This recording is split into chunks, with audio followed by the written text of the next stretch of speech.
July 1st, 1863. Early morning, Gettysburg, Pennsylvania. General Robert E. Lee heard the cannons. The sound rolled in from the west, beyond the town. He reined in his horse. An aide came riding hard with his report. Major General Heath's forces are engaged with Union cavalry. Lee's expression hardened. The Battle of Gettysburg had not been planned. A skirmish was escalating into something far greater. Confederate strength stood at roughly 71,000 men. They had not yet fully assembled. The location of the Union main force remained unknown. But the cannons would not stop. Around 10 o'clock in the morning, Major General John Reynolds, commander of the Union First Corps, he observed the Confederate movements from horseback. "We hold here until reinforcements arrive." Then, in that instant, a shot rang out. Reynolds crumpled from his horse. A Confederate bullet had passed through the back of his neck. As the fighting intensified that morning, a key Union commander fell while conducting a front-line inspection. But the Union line did not break. Reynolds' men took up his orders as their own. "We hold this ground. His death will not be in vain." They held until afternoon. 4 o'clock in the afternoon, the Union abandoned the town. But they did not flee. 1 mile to the south, Cemetery Hill, the Hill of the Dead. This would become the new defensive line. Major General Oliver O. Howard, commander of the Union 11th Corps, looked upon that hill and knew, "We can hold here. He who commands the high ground commands this battle." In that moment, Lee made his decision. "Ewell, attack at once, if practicable, before the enemy can fortify their position." But Lieutenant General Ewell did not move. Lee's order, it is said, left room for discretion. Ewell assessed the situation. His men were exhausted. Union reinforcements were arriving, one after another. The terrain, too, was unfavorable for assault. Weighing the fatigue of his troops and the growing enemy's strength, Ewell chose not to press the attack that night. "We rest tonight. We attack tomorrow." That decision changed everything. That night, the Union did not rest. Trenches were dug into Cemetery Hill. Artillery was positioned. Reinforcements arrived, one column after another. By dawn, Union forces had swelled to roughly 94,000 men. 12 hours of hesitation by Ewell. Those 12 hours opened the road to Union victory. July 2nd, Lee drew up his plan of attack.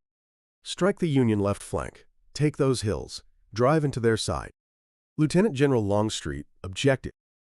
"General, the enemy holds the high ground. We should maneuver around them, draw them down to the open field." But Lee would not yield. "There is no time. We decide this today." In that moment, what was he thinking? The record tells us Lee was driven by urgency. The prolonged campaign in Pennsylvania spelled disaster for the Confederacy. Supply lines were stretched thin. Union reinforcements kept pouring in. Today, if they could not win today, Southern independence would slip beyond reach. 4 o'clock in the afternoon, the Confederate assault began. On July 2nd, Confederate forces launched a massive offensive against the Union left flank. Devil's Den, the wheat field, the peach orchard, and Little Round Top. Recent research has revealed that fierce fighting took place not only at the summit, but across the slopes below, the rugged terrain itself deciding the outcome. A rocky, unforgiving hill. Confederate soldiers charged up its face. But the Union was waiting.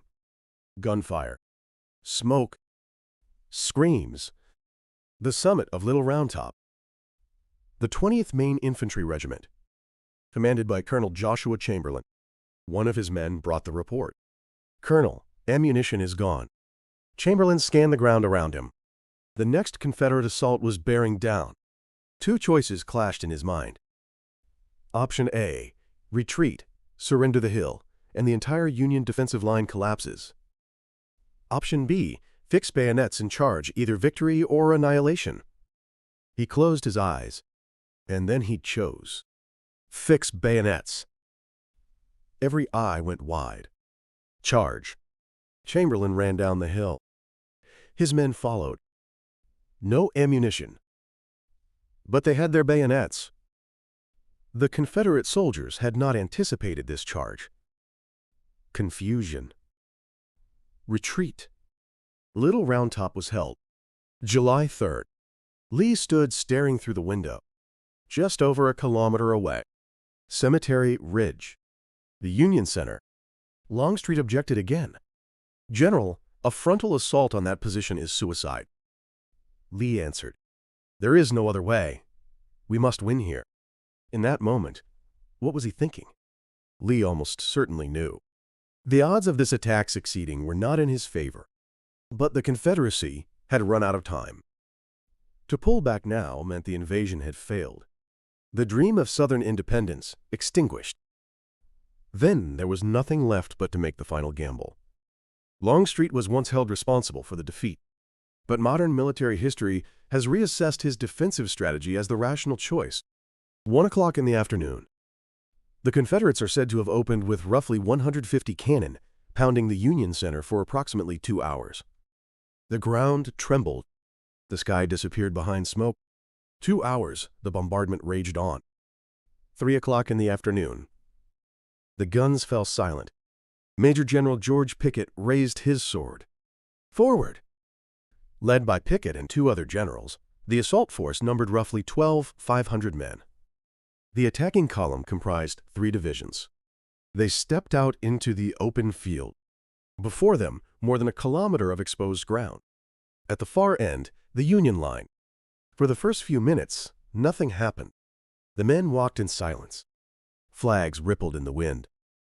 Then, at 600 meters, Union artillery opened fire. Shells tore through the columns. Men fell and kept falling. But those who survived pressed forward.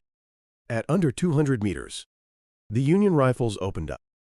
Thousands of muzzles turned upon them. Brigadier General Lewis Armistead.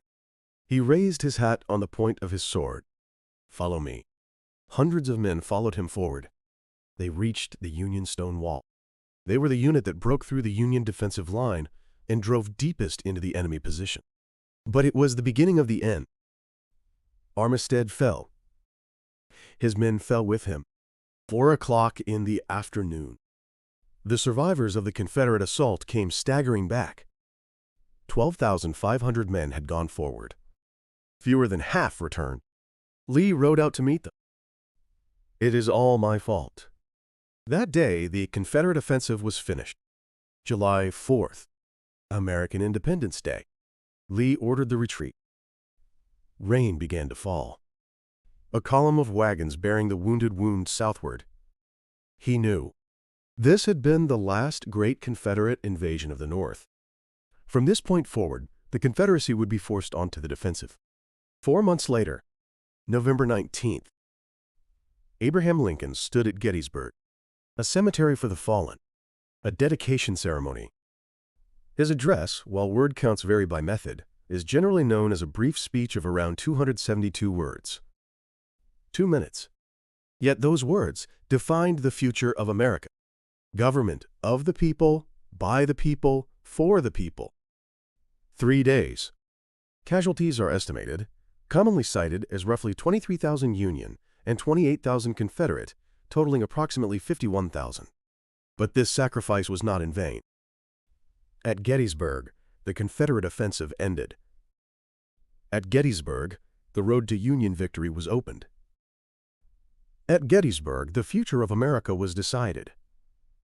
The victory at Gettysburg, alongside the fall of Vicksburg in the same period, is often cited as the great turning point in the war.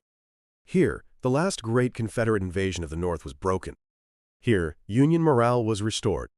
1 year and 9 months later, April 1865, the Confederacy surrendered. The United States of America remained one, but the cost had been staggering. Civil War death toll estimates have long cited roughly 620,000, a figure widely referenced for generations. Yet research based on census data suggests the true number may have been closer to 750,000. So what can we learn from this story? First, the timing of a decision changes destiny. What if Ewell had attacked on the night of July 1st? What if Lee had chosen to withdraw on July 3rd? History would have walked a different road. Second, Ideals move people. Lincoln's roughly 272 words. They transformed a war into a righteous cause. Third, sacrifice carries meaning. An estimated 51,000 casualties. Yet that sacrifice preserved a united America. And now, I put the question to you. History does not repeat itself, but it rhymes. If your nation stood at the edge of fracture, what would you do? How much would you be willing to sacrifice for what you believe in? Share your thoughts in the comments below. Thank you for witnessing this moment in history with me. 3 days at Gettysburg decided the future of America. This battle teaches us the weight of decision, the power of ideals, and the meaning of sacrifice.